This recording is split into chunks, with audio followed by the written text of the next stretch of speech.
Bueno, hoy les quiero compartir un texto que me encontré en esta joya de la literatura. Bueno, a mí me lo parece porque es un homenaje a Cortázar, bueno, a la posición política de Cortázar. Y si no, al menos lo es a su idilio por Nicaragua. Es un libro que es un compendio de textos. Les voy a leer un poco la introducción para que vean cómo de qué va el libro, y es editado por Editora Patria Grande.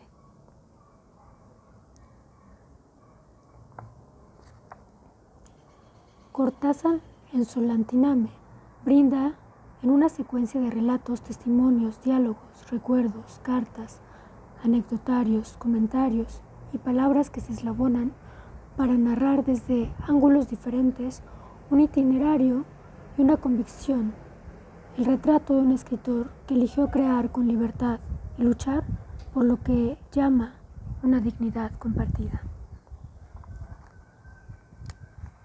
Y dentro de este libro, Cortázar en Solantiname, escogí uno escrito por un escritor nicaragüense que se titula El Evangelio según Cortázar. Mi primer encuentro con Julio Cortázar ocurrió en 1976, en San José de Costa Rica. Llegaba él para dictar un ciclo de conferencias en la Sala Mayor del Teatro Nacional, invitado por el recién fundado Colegio de Costa Rica. Y entonces Ernesto Cardenal y yo, que vivía virtualmente exiliado allá, le invitamos a visitar Solantiname, el archipiélago del Gran Lago de Nicaragua, donde Ernesto tenía su comunidad religiosa. Nos conocimos entonces para una amistad de toda la vida, y también conoció entonces Nicaragua, el río San Juan, el Gran Lago, las islas del archipiélago, para un amor de toda la vida, el último y el más perdurable de sus amores políticos. Y como eran tiempos ya de conspiraciones, conoció ese rumor subterráneo de rebeldía que empezaba a crecer desde lo hondo del país, cansado ya de una dictadura dinástica de medio siglo, una rebeldía que 3 años después barrería con esa dictadura y pondría en marcha una revolución, la última revolución triunfante del siglo XX en América Latina. Al día siguiente Ernesto celebró su misa dominical, a la que acudían en botes los campesinos de todo el archipiélago. Era una misa dialogada. Después de la lectura del Evangelio, había un diálogo entre todos los asistentes para comentarlo. Ese domingo tocaba el prendimiento de Jesús en el huerto, Mateo 26, 36, 56. La conversación en la que Julio y yo participamos está transcrita en el libro El Evangelio de Solantiname, que reúne el registro de los diálogos de todas las demás misas a lo largo de varios años. Quienes tomaron la palabra esa mañana eran en su mayor parte muchachos que luego se hicieron guerrilleros y que cayeron en la lucha casi todos. Las construcciones de la comunidad, aún la iglesia, fueron más tarde incendiadas y arrasadas por el ejército de Somoza. Cuando Ernesto lee el pasaje de las 30 monedas que recibe Judas por entregar a Jesús, Julio comenta: el evangelista estaría usando una metáfora, como nosotros también lo usamos cuando alguien se vende al enemigo y decimos que se vendió por 30 monedas. Luego de que doña Oliva, una campesina, dice que el dinero es la sangre de los pobres, Ernesto agrega que Somoza es dueño de una compañía llamada Plasmaféresis S.A., que compra la sangre a los menesterosos para vender luego el plasma en el extranjero, y que a la compañía le quedan varios millones de ganancias cada año. De ganancia líquida, comenta Julio desde su banca. Es un negocio vampiresco. Después viene el pasaje en que Pedro desenvaina su espada y corta la oreja de uno de los sicarios, y Jesús le dice que quienes pelean con la espada morirán por la espada. un mandamiento que resulta comprometido en tiempos en que se gesta la rebelión contra Somoza. Yo digo entonces que Jesús ha elegido un método de lucha que es su propia muerte. No quiere que otros interpongan impidiéndole convertir su muerte en un símbolo. Oscar Castillo opina que no tenía objeto pelear porque estaba de todos modos perdido. Entonces Julio dice, sí, yo estoy de acuerdo con lo que dice Oscar, que fue una decisión táctica que había que tomar en ese momento para que sobrevivieran los discípulos, si no los hubieran matado a todos. Si los discípulos no han huido, hoy día no existiera esto.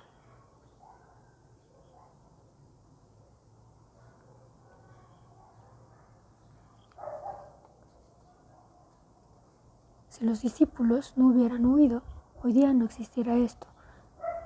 Y recorre con la mirada la humilde iglesia rural de blancas paredes desnudas, piso de tierra y techo de teja. A continuación, lee Ernesto. ¿No sabes que podría pedirle a mi Padre y Él me enviaría ahora mismo más de 12 legiones de ángeles? Pero, en ese caso, ¿cómo se cumplirían las escrituras que dicen que tiene que suceder así? Y Julio, es un pasaje muy oscuro que habría que analizarlo en relación con el resto del Evangelio, pues es evidente que toda la vida de Jesús va cumpliendo una tras otra las profecías que se han hecho de Él. Digamos que Él es fiel a las profecías, a un plan preconcebido, entonces no puede dejar de cumplir la última, que es su muerte. Sería en contrasentido de su parte pedir que vengan 12 divisiones de ángeles. No lo puede hacer, no quiere hacerlo.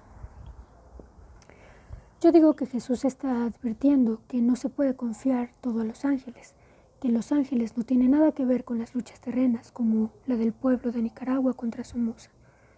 Entonces Julio, una interpretación sumamente tendenciosa me parece. Yo, ni él mismo creería que pudieran venir 12 divisiones de ángeles a ayudarlo. Julio, quién sabe, en aquella época los ángeles eran muy eficaces porque intervienen frecuentemente en la Biblia. Yo, en el Antiguo Testamento, no en el Nuevo. Y Julio, de nuevo, no estoy seguro de eso, pero en el Antiguo su eficacia es altamente comprobada. En su cuento, Maestro Apocalipsis de Solentiname, Julio empieza narrando la historia real de nuestro viaje en avioneta desde San José, la travesía por el río y por el lago, y habla de las fotos que tomó a los cuadros primitivos pintados por los campesinos, las islas nutridas de verdura, las aguas dulces del lago surcadas por barquitos. Luego, haciendo ese sesgo peculiar de sus cuentos, donde la realidad cede de manera imprevista y natural el paso a lo extraordinario, cuenta que ya de regreso a París, cuando tras revelar los rollos proyecta una noche en su apartamento las diapositivas a colores en la pantalla, en lugar de aquellos cuadros inocentes empiezan a aparecer escenas del horror diario de la América Latina, el Cono Sur y Centroamérica, igualados en barbarie. Un coche que estalla, prisioneros encapuchados, torturados, cadáveres mutilados. Pero hay algo aún más singular. Julio está entrando entonces por primera vez a Nicaragua y a Centroamérica.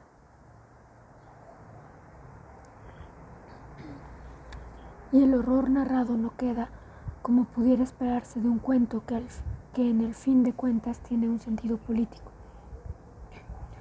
En denunciar nada más la represión brutal de las dictaduras militares, sino he aquí lo singular, sino que denuncia el episodio principal de la trama, el asesinato de un poeta salvadoreño, Roque Dalton, ejecutado en la clandestinidad por sus propios compañeros de armas tras un juicio sumario acusándolo de ser agente de la CIA. Esa era la textura real de aquella región, en donde la lucha contra la opresión chocaba en el camino con la conducta de quienes desde las catacumbas ensayaban ya la conducta de sus opresores, asesinando a un poeta, uno de los mejores de Centroamérica, bajo la acusación más terrible que pudiera haber en aquel entonces entre revolucionarios, la acusación de ser agente de la CIA, iba más allá de la ejecución física, pretendía también la ejecución moral. Me parece que este es un punto crucial en lo que se refiere a la conducta de Julio frente a los nuevos movimientos revolucionarios en Centroamérica, que es el escenario del continente donde se libraba entonces la lucha armada. Comienza a ser una conducta de antemano crítica, y no está dispuesto a dejar pasar desapercibido un crimen que muchos años más tarde pretendió justificarse como un error de juicio. Después, tras el triunfo de la revolución en Nicaragua, sus visitas hasta antes de su muerte fueron constantes y la relación que abrió con Nicaragua fue íntima. En su retiro del balneario del velero en la costa pacífica, estaba con Carol Dunlop cuando recibieron los resultados de los exámenes médicos que marcaban la suerte irremediable de Carol. En la mesa de noche del hospital en París donde Julio murió, había un tomo de poesías de Rubén Darío, tal como lo vio otro poeta salvadoreño, Roberto Armijo. Julio escribió todo un libro sobre su relación con Nicaragua tan violentamente dulce. Y Carol publicó un libro de fotos sobre Nicaragua, llenos de niños los árboles. Las rosas de ustedes dos estuvieron junto al féretro de Carol, me dice en una carta. Estuvo conmigo en un acto de nacionalización de las minas celebrando en Sinúa en octubre de 1979, un acto histórico de proclamación de soberanía. Fue su primera visita pública. Le habían robado en Panamá los pasaportes a él y a Carol y entraron en Managua con pasaportes nicaragüenses. Y en el avión que hasta hacía pocos meses había pertenecido a Somoza, Julio se sentó en el asiento que solía ocupar Somoza, un asiento que según sus recuerdos olía a cuero del que estaba formado. A Sinúa fuimos en un avión militar de la desaparecida Fuerza Aérea de Somoza, un avión de bancas transversales que parecía más bien un autobús destartalado. En un pedazo de una bolsa de mareo entre los sobresaltos del vuelo de regreso me escribió: Sergio, nunca dejaré de agradecerte que me hayas permitido la oportunidad de volar en un avión con una escoba.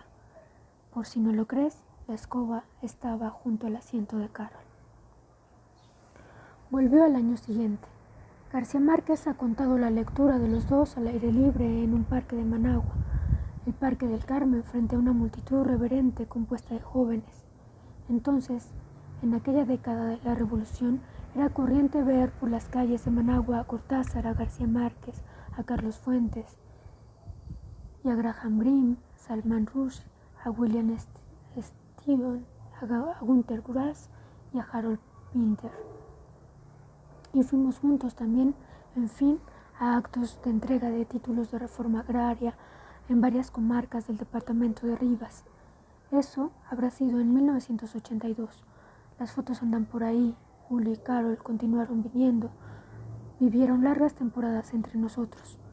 Estuvieron en la vigilia de Miss Muna junto con otros escritores, una vigilia destinada a mostrar el respaldo en contra de las amenazas de la agresión militar al gobierno de Reagan, que el gobierno de Reagan lanzaba todos los días. Y fuera de Nicaragua, desde París, fue un defensor oficioso de la revolución, en artículos de prensa, en comparecencias de televisión, donde quiera que fuera necesario, en Barcelona o en Londres. Tengo la impresión de que las causas se tomaban más en serio que ahora. Y es que las causas han cambiado de naturaleza. Cortázar, como Fuentes o como Saramago, son defensores de causas muy a la manera de Voltaire, el primer defensor ciudadano de la historia. Y ya no quedan muchos de esa especie en extinción. Quizá debería ir aún más atrás en este recuento de la relación de Cortázar con Nicaragua.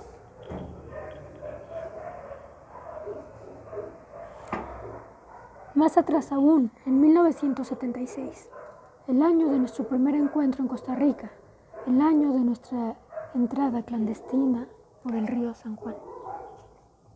Cuando la policía de Somoza hacía el recuento de las pertenencias de los guerrilleros sandinistas asesinados tras el asalto a alguno de los refugios de la resistencia urbana. Hablo de los años 60. Alguna vez se encontró entre las pertenencias con un ejemplar manoseado de Rayuela. Y años después, Salman Rushdie, en La sonrisa del jaguar, el relato de su visita a Nicaragua en el año de 1986, habla de su sorpresa, porque en los mercados de Managua el nombre de Cortázar, el autor de la diabólicamente esotérica y complicada Rayuela, hubiera llegado a ser popular entre las gordas mujeres de delantal que servían la comida en las largas mesas comunales. Allí comió Cortázar alguna vez. No es por supuesto que las mercaderas de Managua leyeran Rayuela como si fueran personajes lesamalimianos sacados de paraíso, o como de verdad lo hacían los guerrilleros en la clandestinidad. Es que el nombre de Cortázar había llegado a sus oídos por razones políticas. Desde luego que Cortázar era ese defensor fervoroso de la revolución que de alguna manera había ayudado a detonar en aquella novela endiabladamente esotérica y complicada. ¿Por qué un guerrillero habría de leer Rayuela? Porque Rayuela fue un libro para jóvenes, los jóvenes de entonces, los jóvenes de la esplendorosa década de los 60, la mejor de las décadas del siglo XX. Un libro de iniciación que no se encuentra de ninguna manera fenecido. Las categorías éticas de Rayuela iban más allá de la patafísica y ya se ve que llegarían a tener consecuencias políticas. Algo tan insólito como una escoba dentro de un avión. Pero es que Cortázar, el desterrado, se volvió un autor que leían los revolucionarios, los clandestinos en las catacumbas, porque planeaban las maneras de no ser frente a las descaradas maneras de ser que ofrecían sociedades como las de América Latina, donde no bastaría abolir las injusticias, sino buscar nuevas formas de conducta personal. ¿Qué es lo que quiso hacer la revolución sandinista? Que fue una revolución juvenil. Quizás fue siempre una quimera tratar de sacar lecciones políticas de un libro como Rayuela, que planteaba antes que nada la destrucción sistemática de todo el catálogo de valores de Occidente, pero no contenía propuestas más que la del salto en el vacío. Se quedaba en una operación de demolición y no aspiraba más, porque en las respuestas se incuba ya el error. Pero para construir, ya se sabe, es necesario primero destruir, ir al fondo en el cuestionamiento, es decir, en las preguntas, incesantes preguntas. Las propuestas políticas de Cortázar vinieron después frente a Cuba, primero frente a Nicaragua, y casi nunca estuvieron contenidas en sus escritos literarios, ni siquiera en el libro de Manuel, pero sí en su conducta ciudadana, una conducta muy a lo Voltaire, ya dije, y también muy a lo Terencio. Nada de lo humano me es ajeno. La conducta hoy tan extraña, repito, de un escritor con creencias y capaz de defenderlas, aun a riesgo de parecer ingenuo frente a la majestad no siempre benévola de los sistemas políticos o frente a quienes prefieren atrincherarse en la neutralidad a cubierta de todo riesgo. Mucho tuvo que enseñarnos también Cortázar sobre ese viaje en el filo de la navaja, cuando el escritor que se compromete puede comprometer hasta su propia vida, pero nunca su propia escritura de invención. La libertad de escribir era como la de los pájaros que vuelan largas distancias en perfecta formación, dijo en Managua al recibir la Orden de la Independencia Cultural Rubén Darío en 1982. Cambian de lugar constantemente en la formación, pero son siempre los mismos pájaros. No estoy citando más que de memoria este símil suyo de la libertad del escritor. Rayuela conducía de la mano de la inconformidad perpetua, algo con lo que al fin no podían comparecerse las revoluciones una vez en el poder, porque de todas maneras terminaban buscando un orden institucional que desde el primer día empieza, por ley inexorable, a conspirar contra la rebeldía que le dio vida a ese poder. Las utopías reglamentadas se vuelven siempre pesadillas. Un viaje a veces rápido desde los sueños a los malos sueños y de ahí a los pésimos sueños. Y en este punto quería desembocar. Alguien podrá preguntarse si Cortázar fue crítico de la frustrada revolución nicaragüense. Yo no diría que fue crítico, sino vigilante. Si durante la década de poder acumulamos errores, la verdad es que los pecados capitales fueron cometidos después de la derrota electoral de 1990, cuando todo el código de valores éticos fue malversado y el heroísmo de muchos se convirtió en rapiña. Y de todas maneras, a Julio le tocó vivir los primeros años de la revolución, esos años en que los sueños aún no daban paso a las pesadillas. Pero si de algo estoy seguro es que Julio encontró en Nicaragua, en aquellos años primeros, la frescura y la libertad de conducta, la improvisación, el desenfado, la ausencia de formalidades, las inspiraciones que para entonces Cuba ya no tenía. Nosotros estábamos planteando un modelo que no presuponía un partido único, ni medios de comunicación únicos, ni un pensamiento único. Ensayábamos la diversidad, que poco a poco fue entrando en riesgo, en la medida que la guerra de agresión crecía con toda su brutalidad de muerte y destrucción.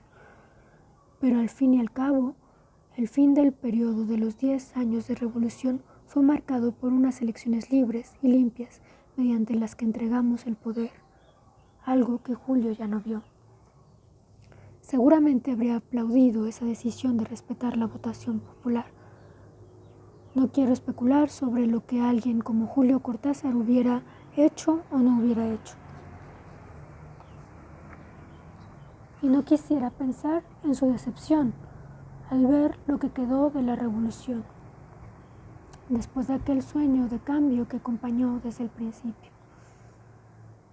Pero si de algo estoy seguro, es que Nicaragua hubiera seguido siendo siempre para él violentamente dulce.